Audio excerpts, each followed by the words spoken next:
राधे राधे आप सभी को। तो आज हम सुनने जा रहे हैं नाग पंचमी की सबसे प्राचीन कथा, जो हर गांव में, हर घर में कही जाती है और सुनी जाती है। प्राचीन काल में एक सेठ जी के 7 पुत्र थे। सातों के विवाह हो चुके थे। सबसे छोटे पुत्र की पत्नी श्रेष्ठ चरित्र की विदुषी और सुशील थी, परंतु उसके कोई भाई नहीं था।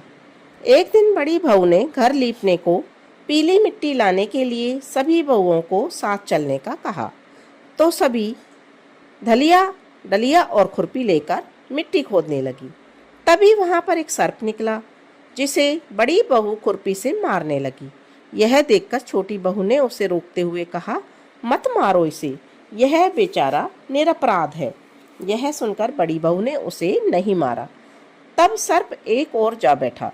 तब छोटी बहू ने उससे कहा, हम अभी लौट कर आती हैं, तुम यहाँ से मत जाना। यह कहकर वह सबके साथ मिट्टी लेकर घर चली गई और वहाँ काम काज में फंसकर सर्प से जो वादा करके आई थी उसे भूल गई। उसे दूसरे दिन जब वह बात याद आई तो सबको साथ लेकर वह वहां पहुंची और सर्प को उसी स्थान पर बैठा देखकर बोली, सर्प भैया नमस्कार। सर्प ने कहा, तू भैया कह चुकी है इसलिए तुझे छोड़ देता हूँ, नहीं तो झूठी बात कहने के कारण तुझे अभी डस लेता। वह बोली, भैया मुझसे भूल हो गई, उसकी क्षमा मांगती हूँ। तब सर्प बोला, अच्छा तो आज से मेरी बहन हुई और मैं तेरा भाई हुआ, तुझे जो मांगना हो मांग ले। वह बोली, भैया मेरा कोई नहीं है, अच्छा हुआ जो तू मेरा भाई बन गया। कुछ दिन व्यतीत होने पर वह सर्प मनुष्य का रूप धारण करके उसके घर आया और बोला कि मेरी बहन को भेज दो। सबने कहा कि इसके तो कोई भाई नहीं था, तो वह बोला, मैं दूर के रिश्ते में इसका भाई हूँ, बचपन में ही बाहर चला गया था। उसके विश्वास दिलाने पर घर के लोगों ने छोटी बहू को उसके साथ भेज दिया। उसने मार्ग में अपनी बहन को बताया कि मैं वही सर्प हूँ, इसलिए तू डरना मत और जहाँ चलने में कठिनाई हो वहाँ मेरी पूंछ पकड़ लेना। उसके कहे अनुसार छोटी बहू ने किया और इस प्रकार वह उसके घर पहुँच गई। वहाँ के धन ऐश्वर्य को देखकर वह चकित रह गई। एक दिन सर्प की माता ने उससे कहा, मैं एक काम से बाहर जा रही हूँ, तू अपने भाई को ठंडा दूध पिला देना।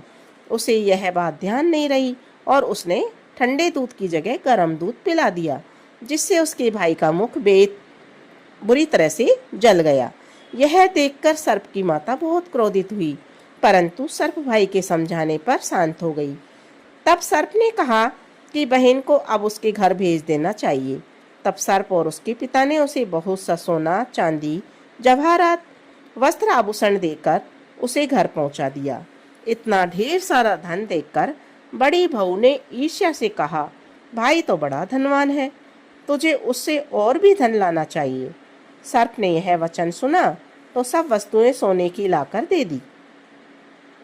यह देखकर बड़ी बहू ने कहा, इन्हें झाड़ने की झाड़ू भी सोने की होनी चाहिए। तब सर्प ने झाड़ू भी सोने की लाकर दे दी। सर्प ने छोटी बहू को हीरे मणियों का एक अद्भुत हार भी दिया था। उसकी प्रशंसा उस देश की रानी ने भी सुनी और वह राजा से बोली कि सेठ की छोटी बहू का हार यहाँ आना चाहिए। राजा ने मंत्री को हुक्म दिया कि उससे वह हार लेकर शीघ्र उपस्थित हो।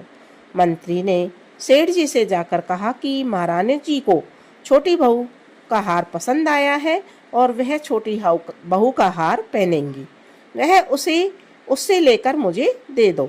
सेठ जी ने डर के कारण छोटी बहू से हार मंगाकर दे दिया। छोटी बहू को यह बात बहुत बुरी लगी।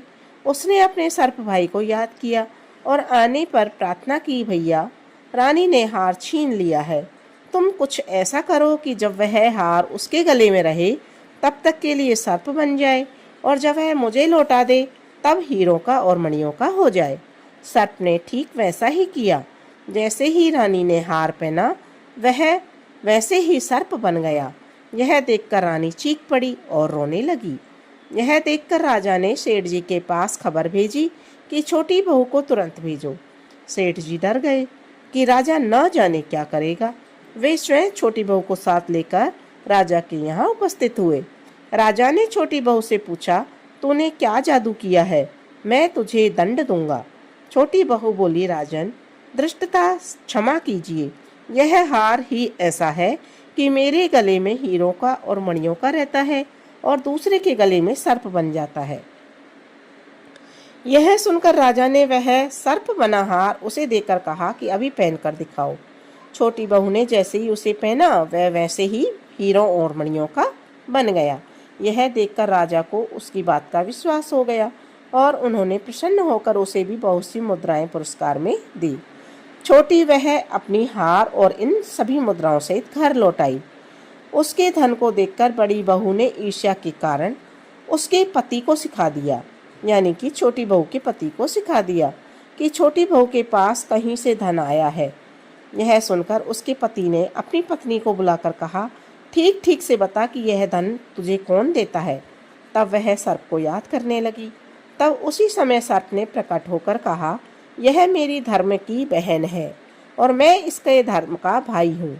धर्म की बहन के आचरण पर संदेह प्रकट करोगे तो मैं उसे डस लूँगा।